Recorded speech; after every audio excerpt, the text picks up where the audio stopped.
Now to the presidential transition. President-elect Trump announcing more cabinet picks, including Chris Wright as his nominee for Energy Secretary. Wright is an outspoken critic of the effort to combat climate change, which is a big shift from the Biden administration.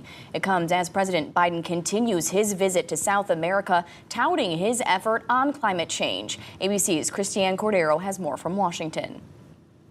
President Joe Biden with a historic visit to the Amazon rainforest in South America, the first time a sitting president has visited the region. Biden assessing his legacy on climate change in Manaus, Brazil, saying the U.S. has fulfilled his historic pledge to increase U.S. international climate finance to over $11 billion a year by 2024. Because the fight to protect our planet is literally a fight for humanity, for generations to come.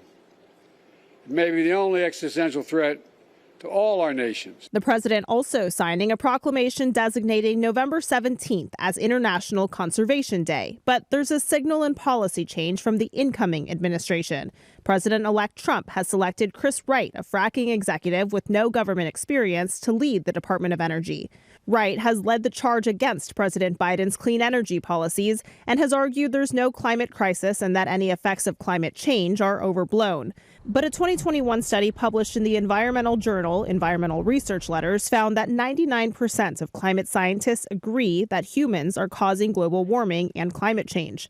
Wright telling the Heritage Foundation, a conservative think tank, this in 2023. And I think by far the biggest challenge with climate change today is policies pursued in the name of climate change that make energy more expensive and less reliable and therefore hurt human lives, particularly those least able to bear those extra burdens and those extra costs. Wright will also sit on a new National Energy Council that will be led by North Dakota Governor Doug Burgum, who President-elect Trump has chosen for Secretary of the Interior.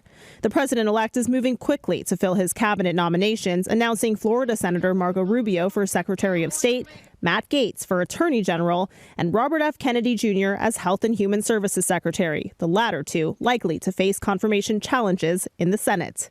Christiane Cordero, ABC News, Washington.